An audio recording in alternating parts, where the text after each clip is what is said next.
everyone. So today's going to be a little bit of different types of projects or WIPS. And first I was going to show you this one that I'm making for my granddaughter. I went back and got all her temperatures for the year she was born. You recognize this stitch, the arcade stitch. I added it because I did like it. And I was just going to share that it's almost done and I need to finish it, and because I have more grandchildren to make, and I love the fact that I could go back and find the temperatures and do this kind of blanket for that. But anyway, here's the different stitches that I made. Don't ask me what month it is. I think this was a February. She was born in June, so I think I'm on February. So then of course down backwards, this is just a double V. And I think I did the grid stitch. Of course, you recognize some of these at the waffle. Oh, okay, hold on. Like I said, it's kind of big. I'm trying to get it up here where it'll move. And then, the different colors that I've used.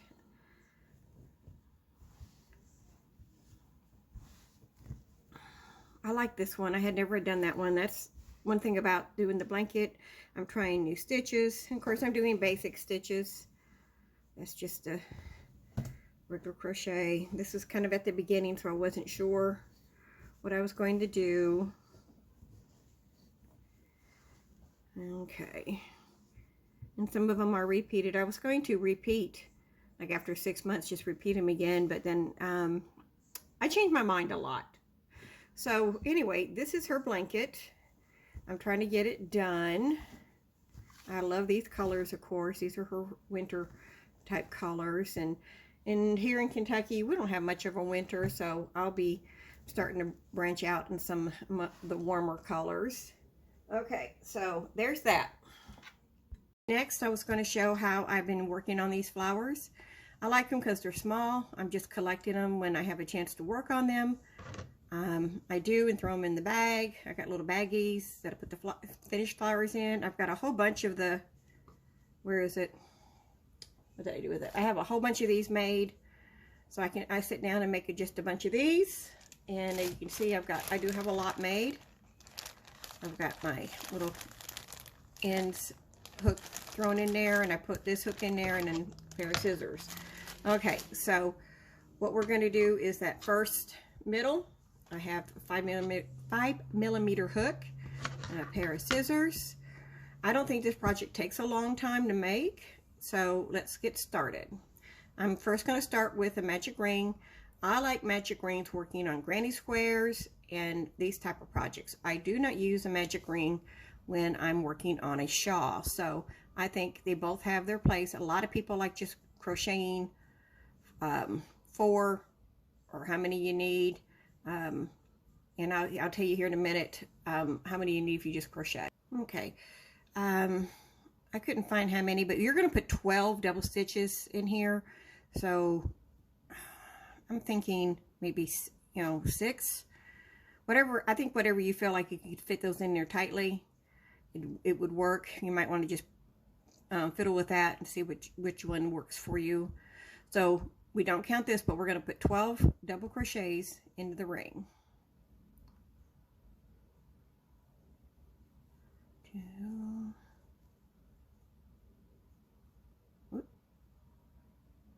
And this is just a 4-weight worsted weight. You could do this with, she does it with cotton, but you can do it with any yarn. So there's 3. Go ahead, if you're working with me, put your 12 in there. And if you're just new, double crochet is yarn over, go under, pull through. You should have 3 loops. Go through the first 2, then go through the next 2. And we're going to do 12 of those. So go ahead, if you're working with me, make your 12 double crochets, and I will see you then. Okay, we're going to do the last 2. This is my 11 and 12. And these are loose, these are not tight, so all I'm going to do is pull this as tight as I can, and then I'm going to find and do a stitch up here. Well, come on. Which one's my first one? Yep, there it is. I want to go to that top stitch and just do a slip stitch. And then I'm going to cut my yarn. I'm going to yarn once and pull. Now, again, this is kind of a loose. Now, okay, so now that we have the middle done, all of my loose ends are woven in. We're going to find where we did that slip stitch, and it's right here. We're going to go through that stitch. I'm going to put a slip knot. Okay. Oh my gosh, Kim, you know how to do this. Slip stitch or slip knot. Okay, and I'm going to hold my yarn there. We're just going to bring this through. We're going to chain 5. 1, 2, 2, 3, 4. Is that right? 1, 2, 3, 1, 2, 3, 4, and 5. Okay, so now we're going to start the petal, and we're going to work into that space, and we're going to do a treble stitch. So it's wrap 1 and 2. Go right back in. Now I'm going to catch the back end of my little tail here to kind of secure it. You're going to go through 2, go through 2, but we're going to stop there, and we're going to put a total of 7 treble stitches in this spot. This is not counted as one of those, so we're going to do 7 of these. And we're always going to leave one hook on. That's where I mess up sometimes, so I want to just kind of finish it, but we're not going to finish it. So we need to do 5 more. Remember, keep your hooks, your loops on your hooks.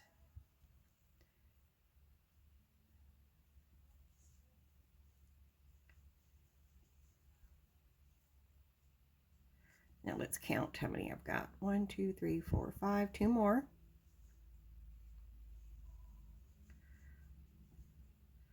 And yes, remember what it's going to get tight in there, but it'll look really good when we get done. Okay, so now we should have 1, 2, 3, 4, 5, 6, 7, 8 loops. Okay, so what we're going to do, if you kind of a Tunisian style, we're just going to yarn over, go through 1, yarn over, go through 2, yarn over, go through 3. Oh, it's 2. Sorry. I don't know why I'm counting. I'm just how many times I'm doing it. Okay. So there we go. So that's how we cast off those loops.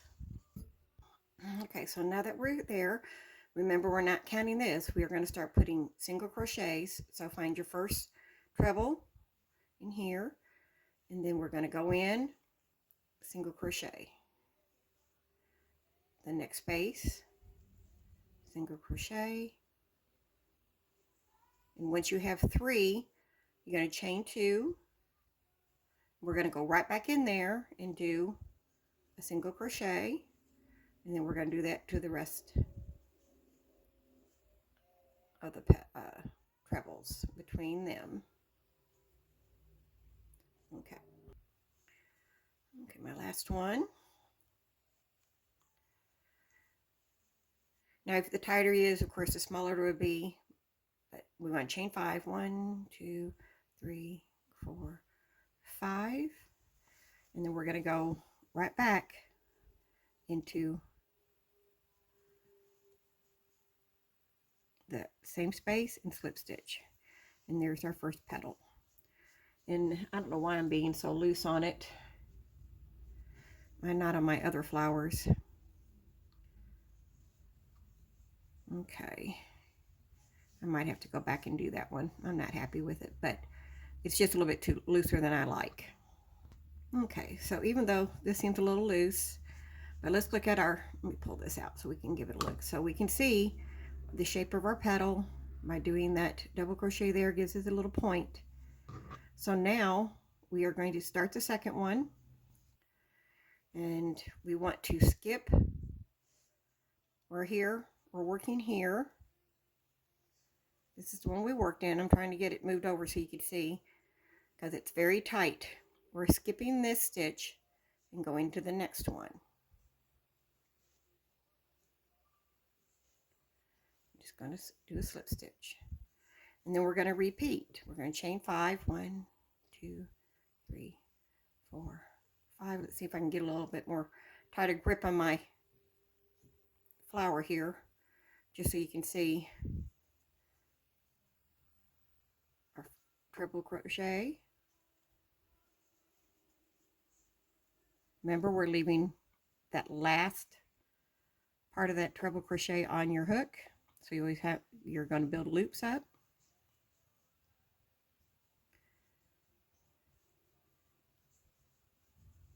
And by the time you get done with this flower, it is a very tight fit for your petals, but that's what makes them look good. So 1, 2, 3, 4, 5, 6,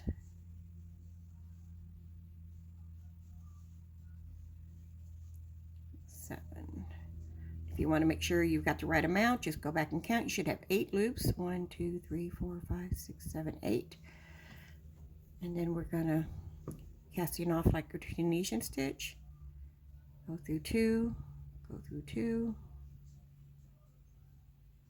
What did I do?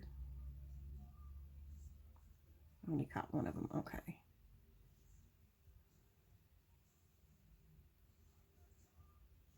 And this is where we, remember, we don't count this. We're going to go start doing our single crochets in between the stitches. So find that space in between. This is our third one. And remember, on our third one, we want to chain 2, which gives us that little point on our flower, and then another single crochet, same space. So this one's going to have chain 2, single crochet, chain 2, single crochet in one space. That's the point of our flower. And then one more. Then we're going to chain 5. 1, 2, 3, 4, 5.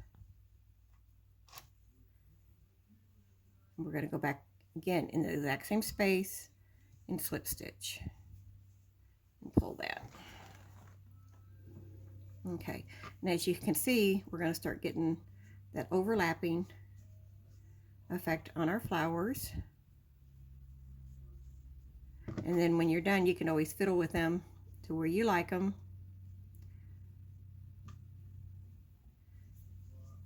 And then we're going to repeat that all the way to the end. It does help to pull your petal kind of down and out of the way to make sure you're not missing the chain or the stitch right next to it. And then you want to start your next one.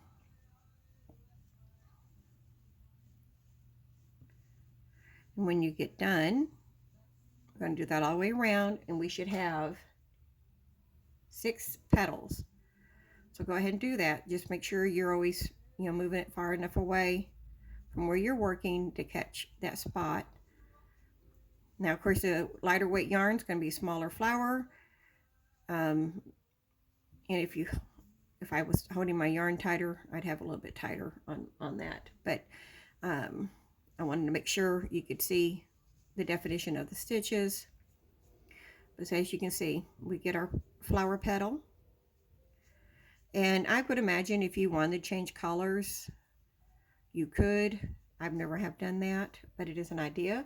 So go ahead and work the rest of your petals, and then we'll look at the end result. Just remember to kind of pull and find your stitch you're skipping. So this is, we're 3, skip 4, skip 5, skip 6. And it may not look right, but you can see very tightly there is one there. So that would be our 6 petals. Okay, so when you're done, you should have what looks like this. And yes, this is one I made because I want to show what it looks like. This is the one I was just using for a sample, and you can see how much bigger my petals are. And I like them a little bit tighter. But wanted to make, I did it loose mainly for, you know, showing how it would look, or how to, hopefully that's what's helpful, because when you get them a little bit tighter, you get them, here's your flower. I think it's a very pretty flower. Okay, so next I'm going to show something I've never done before, and I'm just going to do one to kind of see how it looks, and if it turns out right, I'll tell you what I plan to do in the future. Okay, so I wanted to try something really different for this. It's still crochet.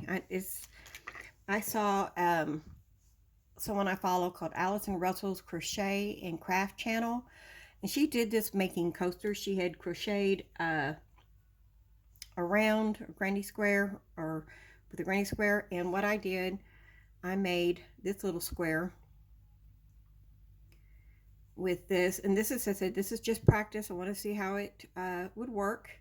So I thought if it did, it would make kind of a neat earring, charm, you know, something like that. And so I wanted to try it. Now this square might be, I'm trying to figure out if that's a big enough square. This is not an earring one, this is more of a charm one, and I might have to do maybe a charm and try to get a different thread and get a little bit smaller. This is about as small as I could do this one, but I might see about doing that. Let's figure out which way we want to do it. I don't know.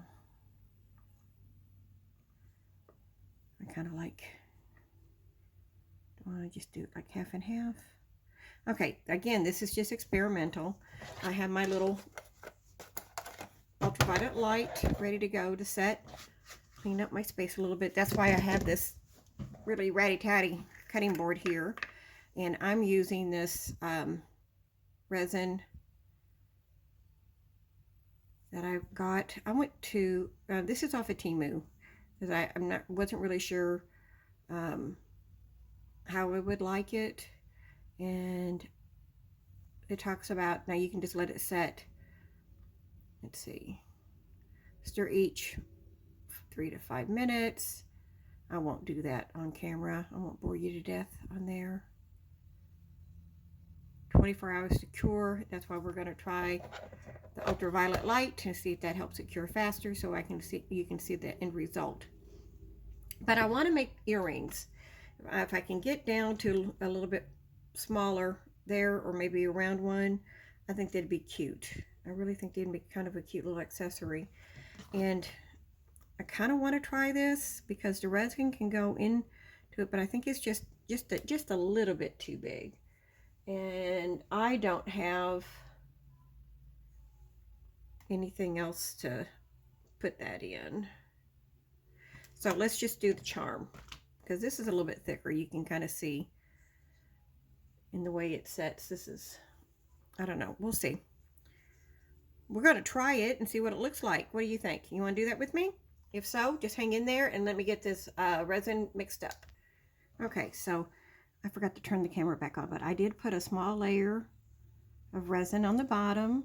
I'm going to add this to it, and we're going to throw it in underneath the light. You can see it here. I've got it on for 30 seconds. Let's do it for 60, and we'll be right back. Okay, I am making a mess. I'm trying to pour the rest of the resin in here. The ultraviolet light did not work. It is changing this thread. One of the questions that Allison had was that hers did bleed too, the colors did. They didn't stay as vibrant, and she was maybe wondering about the fabric or the fiber of her crochet, and I'm going to wonder about that. So we might have to give this the 24-hour set. I am going to, I wasn't sure how much resin I would need, so I'm hoping this is enough. But if it works, I want to practice and maybe figure out the right way that will. But we'll What do you think? You think that'd be pretty? We'll see. You can see it darkened some of that color up. I got a lot of bubbles.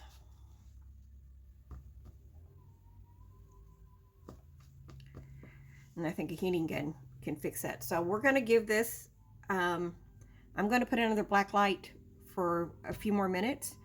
And I will do a short from the result of it, because it looks like it's going to take longer than this video. And I wanted to show this video today. So I hope you enjoyed what we did today. Learning the flower tutorial, seeing maybe a new way to use your crochet. And we'll see if this works. It's just an experiment. It may not. If you work with resin, please keep your hands covered. I should have put gloves on both hands. But I was somehow thinking I wasn't going to get anything on that hand. So I need to go wash my hands really good. You want it well ventilated.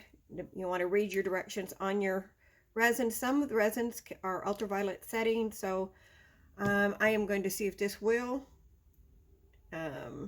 Resisting yellowing, 40-minute work time. So like I said, I'm going to check on it through the day. I'm going to put it under the light, because some of it's sun, ultraviolet light activated or hardening. So we're going to try that a couple of times. If it doesn't work, I will show you the end results tomorrow in a short.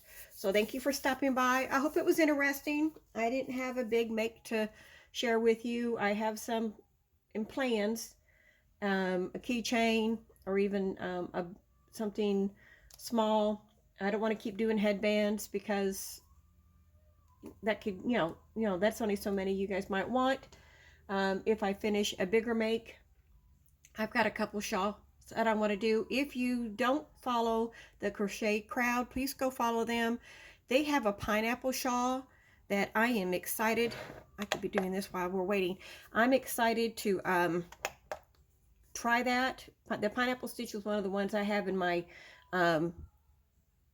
sample to do and learn, and I think it would be a pretty shawl, and he actually did one. So I'm going to try to work with it with let's see, I'm trying to figure out what color would be good. Probably maybe this one. Let me get this out of the way. I don't want to touch my counter with it, but maybe this one. You think pineapple? He does it in purple, so I might be doing it with this. It's something, it's a shawl I would like to try. But anyway, again, I hope you guys are having a good day, and I will be seeing you next time. Thanks for watching. Bye for now.